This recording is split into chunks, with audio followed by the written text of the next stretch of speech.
Teman-teman, kita lanjut ke paparan berikutnya. Paparan berikutnya akan disampaikan seorang psikolog klinis juga, Coach Rina Jayanti. Beliau seorang Mind Slim Coach dan berpraktek di kota Solo, Surakarta. Nah, teman-teman, silakan kita berinteraksi dengan Coach Rina, seorang Certified Mind Slim Coach. Silakan, Coach Rina, waktu dan tempat. Oke, terima kasih Master Julie, terima kasih teman-teman semua yang sudah hadir pada kesempatan pagi hari ini. Ini sesuatu hal yang luar biasa, kesempatan yang patut kita syukuri, kita bisa bertemu dalam keadaan yang sehat dan punya satu tujuan yang sangat baik untuk diri kita sendiri, terutama menjadi slimmer yang sehat dan bahagia. Ya, terima kasih Coach Terry. Tadi paparannya ini membuka wawasan ya untuk saya juga ya. Jadi saya memanggil kembali memori-memori saat belajar menjadi menjadi Mind Slim Coach bersama Master Julie beberapa waktu yang lalu. Tadi sudah sempat dikenalkan oleh Master Julie. Nah, ini saya izin untuk share screen sebentar. Nah, ini saya mengambil sedikit mengambil sedikit fenomena ya pada saat kita mulai berpikir untuk bagaimana kita menurunkan berat badan ya. Tadi Coach Terry menjelaskan tentang bagaimana Five Magic Rule itu menjadi jalan yang menyenangkan bagi para slimmer untuk menurunkan berat badan. Oke, sebelum saya masuk pada materi, nah ini saya buat judul ya. Jadi healthy eating apakah itu selalu baik gitu ya? Nah, kalau bilang cerita tentang healthy eating, pikiran kita pasti akan berbicara bahwa oh itu sehat, itu baik.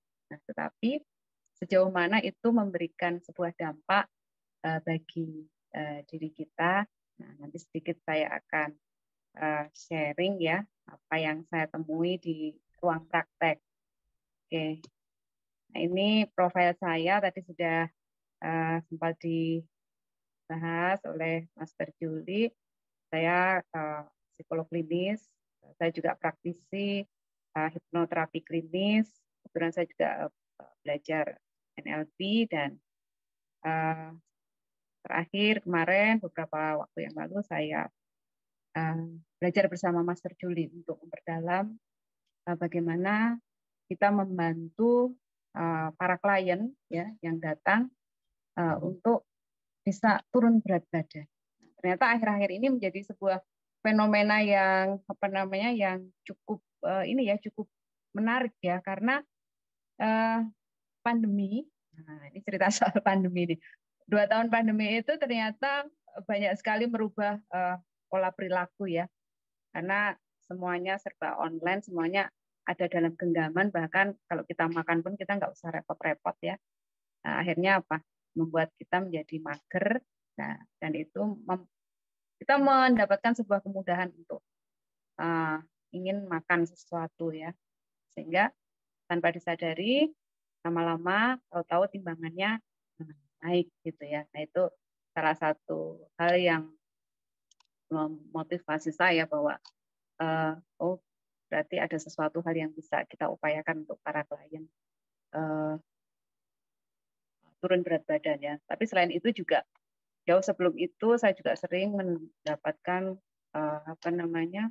klien dia sudah mencoba diet macam-macam ya, tapi ternyata bisa turun sebentar dan tidak bertahan lama biasanya. Dan itu akan kembali ke berat badan semula. Jadi terakhir kemarin saya bantu klien beratnya 150 laki-laki, terus kemudian dia melakukan diet tertentu, bisa turun 50 kilo dalam waktu 6 bulan, tapi setelahnya itu bertambah lagi kembali ke ukuran semula dan justru bertambah 10 kilo lagi. Dan alhamdulillah ketemu sebuah metode. Ya, itu sekilas perkenalan dari saya. Nah, teman-teman sekalian, Bapak Ibu sekalian, nah ini kalau kita lihat ya gambar ini ya, nah kira-kira apa yang dipikirkan oleh Bapak Ibu sekalian para streamer? Boleh tulis di kolom chat. Oke, gemuk. Terus apa lagi? Kira-kira kalau punya tubuh seperti ini ya, lebar, obes, merenung susah bergerak. Oke. Oke, stres ya. Dan kebanyakan yang menyampaikan memang salah satunya susah cari baju. Nah, ternyata itu yang membuat mereka mengalami kesulitan-kesulitan. Nah, ketika seseorang itu memiliki tubuh seperti ini, nah, pada suatu titik tertentu pasti dia akan mendapatkan sebuah insight biasanya. Insight bahwa aku harus turun berat badan. Ya. Maka yang terpikir adalah saat itu biasanya ini. Yang pertama kali muncul dari beberapa klien yang saya temui adalah ini yang ada dalam pikiran mereka bahwa saya harus diet. Ya, saya harus diet. Kemudian dia mulai browsing cari berbagai macam cara diet, terus juga mencoba berbagai macam produk untuk menurunkan berat badan, seperti itu. Kemudian sudah mulai berpikir juga, ada yang berpikir, aku harus lakukan clean eating. Jadi aku harus makan makanan yang sehat. Karena dalam mindset mereka, bahwa makanan sehat atau clean eating itu minus lemak, jadi lemaknya nggak akan terlalu banyak karena nggak pakai goreng-goreng dan lain sebagainya. Terus kemudian makan makanan secara alami, ya, karena organik dan lain sebagainya. Dan itu membuat mereka merasa bahwa apa yang masuk dalam tubuhnya itu adalah sesuatu hal yang sehat untuk diri. Ya. Dan kemudian yang ketiga biasanya ini, dia lakukan workout, ya, dia lakukan workout mati-matian, ya, dia melakukan workout mati-matian, ya, dengan waktu yang kadang tanpa disadari, justru itu menyiksa dalam tanda kutip, ya. Nah, tujuannya apa? Dia ingin menurunkan berat badan secara cepat. Apakah ketiga hal ini salah? Tentu tidak. Tentu tidak. Tetapi, nah, kemarin tadi Coach Terry menyampaikan bahwa pengalamannya Coach Terry, ya, saya ngambil pengalamannya Coach Terry. Jadi mau melangsing tapi dengan aku banget gitu ya Coach Terry ya. Boleh makan apa yang diinginkan, kemudian kalau lapar ya makan, tidak makan secara sadar dan perlahan dan seterusnya. Nah, itulah jadi saya menemukan sebuah sebuah teknik yang sangat ekologis untuk klien, ya. Karena dalam beberapa kesempatan mereka bisa turun berat badan tetapi dengan kondisi psikologis yang nggak sehat. Itu yang saya temui, ya. Nah, okay. Nah, ketika ini teman-teman sekalian, ketika kita melihat sebuah piring seperti ini yang berisi ada sayur mentah, ya, kayaknya ini sayur apa nih? Saya nggak tahu. Sayur kale ya kayaknya. Ya. Rukola. Oh, bukan ya. Rukola. Oh, rukola ya. Oke, sayur mentah, terus kemudian apa itu ada kacang-kacangan dan seterusnya. Kita berpikir ini adalah sebuah makanan yang sehat, ya. Ini adalah sebuah makanan yang sehat, ya. Berarti makanan yang sehat clean eating ketika masuk di dalam tubuh kita. Nah, ini memiliki sebuah dampak yang positif untuk diri kita. Benar, ya, itu bisa disebut benar, bisa dibenarkan ketika ini dikonsumsi dalam jumlah yang memang cukup. Tapi kebanyakan yang saya temui karena merasa bahwa apa yang ada dalam piringnya itu makanan yang sehat, maka dia akan cenderung berlebihan mengkonsumsinya. Jadi kalau dalam mindsetnya ketika makanan sehat itu akan berdampak positif bagi tubuh fisiknya. Makanya dia makan secara berlebihan. Kenyang pun dia tetap makan. Nggak apa-apa, ini makanan sehat. Nah, ketika ini terjadi, pola makan sehat menjadi obsesi, ya, maka kita mengenal istilah ortoresia. Jadi mungkin ini sesuatu yang agak asing, ya. Tapi ini fenomena yang belakangan ini terjadi, yang sering kita temui. Nah, ortoresia itu apa sih? Nah, gitu ya. Nah, teman-teman sekalian, ini mungkin beberapa saat yang lalu kalau mengikuti health lifestyle, ya, pernah dengar Jordan Younger, ya. Jordan Younger ini adalah seorang balance bro, dia punya blog, ya. Dia menceritakan tentang ortoreksia. Ortoreksia yang dialami itu apa? Jadi dia memiliki sebuah obses bahwa aku harus makan makanan yang sehat. Kalau bahasa dari istilahnya, ya, ortos dan oreksia. Jadi benar makan yang benar dan benar makanannya, ya. Ini berbeda dengan gangguan makan yang lain. Jadi bukan pada isu untuk jumlah makanan yang harus dikonsumsi atau isu tentang berat badan, tetapi bagaimana makanan yang masuk ke dalam tubuh itu berkaitan dengan kualitas dan kemurnian makanan. Jadi istilahnya raw food, karena merasa raw food, sudah mengkonsumsi raw food, dan itu merasa oke, maka dia melakukan segala upaya untuk berusaha tidak makan makanan yang lain selain. Nah, sedikit cerita tentang ortoreksia. Jadi mungkin ini belum banyak dikenali, tetapi ini perlu menjadi hal yang kita waspadai, ya. Karena sesuatu hal yang baik ternyata tidak selalu baik. Nah, itu, ya.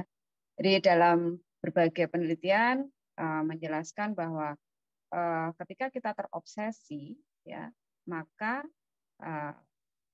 tubuh kita ini akan bergerak untuk memenuhi obsesi itu. Nah, itu yang terjadi. Ketika seseorang ini mengalami satu kondisi ortoreksia, maka dia akan berusaha hanya makan makanan tertentu yang menurut dia sehat, murni dan bersih. Yang lainnya di-skip dari daftar makanan. Terus kemudian dia akan mencari itu daftar kalorinya, jadi menghitung kalori. Jadi makan segini kalorinya berapa dan seterusnya. Kemudian ketika dia apa istilahnya, ya, kalau pada satu dia tertentu kan ada cheat day gitu, ya. Jadi bebas makan apa aja. Nah, tapi ini tidak. Jadi ketika dia kecolongan makanan tertentu, dia akan menghukum dirinya sedemikian rupa dengan melakukan berbagai macam detoksifikasi. Nah, untuk apa? Untuk mengkompensasi pelanggaran yang dilakukan. Nah, kondisi ini mirip dengan gangguan OCD, ya, obsessive compulsive disorder. Nah, meskipun IPA, jadi American Psychiatric Association, belum memasukkan ini dalam daftar masalah diagnosis psikologi, ya, DSM-5, tetapi sudah banyak penelitian yang membahas soal ortoreksi ini mulai diakui sebagai satu bentuk gangguan. Jadi makan makanan yang sehat secara berlebihan dengan pemikiran bahwa itu oke untuk tubuhnya, ya. Tapi ini ternyata tidak selalu demikian, karena ini sudah masuk Ketika itu menjadi sebuah obsesi dan akhirnya menjadi kompulsi bagi dirinya, maka ini akhirnya merujuk pada sebuah bentuk gangguan. Nah, dari Institute for Eating Disorder ini merujukkan pada eating disorder, jadi other eating disorder. Ini yang terjadi. Nah, apa yang menyebabkan seseorang itu mengalami ortoreksi? Jadi memang ada kecenderungan gangguan sebelumnya. Dia mengalami satu kondisi OCD, ya, dan rasa cemas, rasa khawatir, ya. Terus kemudian ada kepribadian tertentu, ya, terutama ini juga banyak terjadi pada individu-individu yang perfeksionis biasanya, atau pada profesi tertentu. Jadi apakah dia penari, ataukah dia model, ataukah dia atlet, ya. Itu yang saya temui, ya. Jadi kemarin saya cerita yang klien beratnya berapa 150, jadi gede banget orangnya memang. Jadi satu kursi 2 seat itu hanya untuk dirinya sendiri. Dia atlet catur, ya, di kota Solo. Jadi karena duduk berjam-jam, dia berlatih, ya, seperti yang Ibu Ika cerita tadi, ya, di meja itu selalu banyak cemilan-cemilan. Nah, itu yang dialami.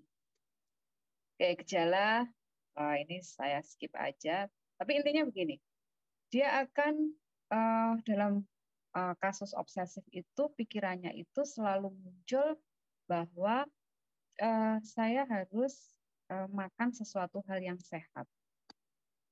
Dan makanan yang sehat itu melibatkan semua bentuk tekanan emosional yang dialami. Karena dia merasa berat badannya berlebih, ya, dia ingin menurunkan berat badan, kemudian salah satu yang diupayakan adalah dia mengkonsumsi makanan-makanan sehat menurut dirinya, ya. Terus kemudian dia menghabiskan banyak waktu untuk meneliti apakah makanan yang akan dipilih itu cukup sehat. Kemudian dia mulai mengukur kandungan makanan, membuat meal plan dan sebagainya. Dia menghabiskan banyak waktu di situ. Dan pada akhirnya ketika ini sudah menjadi pola atau habit atau mindset bagi penderita ortoreksia ini, tentu hal ini akan berdampak pada masalah sosialnya. Jadi dia nggak bisa leluasa. Nah, kalau tadi Dokter Rita diajak makan, udah turun tapi oke, ya, gitu. Tapi pada penderita ortoreksia ini nggak bisa. Dia akan sangat merasa bersalah ketika dia melanggar. Itu. Nah, terus kemudian kadang pada kondisi tertentu karena saking ketatnya dia melakukan hal tersebut menjadi habitnya, tanpa disadari dia bisa mengalami malnutrisi atau gangguan medis yang lain. Dampaknya ya sudah pasti fisik, kemudian psikologis, dan sosialnya pasti akan terjadi. Saya skip aja. Nah, bagaimana teman-teman untuk solusi langsing? Nah, ini sebuah acara yang cukup bagus, ya. Kita bisa jumpa kembali di sini. Menurut saya, ya, apa yang saya alami dalam pengalaman saat saya membantu klien, ya, Mindslim ini memang harus kita akui ini adalah satu solusi terbaik untuk saat ini, menurut pendapat saya, ya. Karena apa? Setelah saya belajar tentang Mindslim ini, ada satu insight yang saya dapatkan bahwa segala sesuatu yang berhubungan dengan diri ini tentu berawal dari apa yang ada dalam pikiran kita. Dan Master Juri mengajarkan bagaimana membentuk pola pikir atau mindset untuk kita menjadi langsing. Segala sesuatu itu perlu diawali oleh sebuah tujuan, memang betul, ya. Jadi ketika seseorang memiliki berat badan yang berlebih, ya, terus dia mau turun, tetapi turun yang seperti apa? dan dengan cara apa itu turun. Mainstream ini memberikan sebuah jawaban bahwa oke, kita akan menjalankan sebuah program, tetapi sesuai dengan apa yang kita inginkan, sesuai dengan versi apa yang baik untuk diri kita sendiri. Jadi tadi dijelaskan bahwa ya setiap orang punya bentuk tubuh yang berbeda, dan ketika mulai menjalankan berat badan yang seperti ini, kalau misalnya memang bahunya bidang gitu ya, tapi dengan mainstream ini apakah bahunya akan mengecil? Ya tidak juga ya. Tetapi tubuh kita akan menjalankan apa yang ada dalam program pikiran. Belajar tentang bagaimana memprogram ulang pikiran, terus kemudian bagaimana menjalankan program itu dengan tanpa tersiksa, ya, melalui Five Magic Rule ini. Ini adalah sesuatu hal yang sangat positif dan ekologis bagi individu itu. Jadi satu pemahaman yang sangat penting kita sadari bahwa ketika segala sesuatu itu memberikan sebuah pengalaman yang menyenangkan bagi diri sendiri, maka cenderung kita akan mengulanginya. Tetapi ketika sesuatu itu memberikan sebuah pengalaman yang menyiksa, maka cenderung kita akan menghindari. Nah, ini adalah prinsip pain and pleasure yang saya pahami. Jadi, oke, ya, ini sudah slide yang terakhir, Master Julie. Oke, jadi pada intinya saya rasa mainstream adalah satu program pilihan yang tepat bagi kita semua untuk mencapai tubuh ideal yang kita inginkan, menurunkan berat badan tanpa ada siksaan, dan tadi prinsip pain and pleasure, nah kita akan menjalani dengan happy dan bahagia. Demikian teman-teman sekalian, Master Julie, terima kasih atas kesempatan dan waktunya. Oke, terima kasih Coach Rina Jayanti, seorang psikolog klinis berpraktek di Solo, Surakarta, dan juga seorang Mind Slim Coach. Berikan tepuk tangan dan ucapkan terima kasih di chatroom ke Coach Rina. Silakan teman-teman yang mendapatkan manfaatnya, mendapatkan paparan. Tadi menarik ya, bahwa terobsesi makanan sehat adalah mental illness. Wow, ya, jadi gangguan mental. Jadi ini sangat cocok sekali kalau misalnya teman-teman sudah paham apa itu Five Magic Rule, Seven Outcome.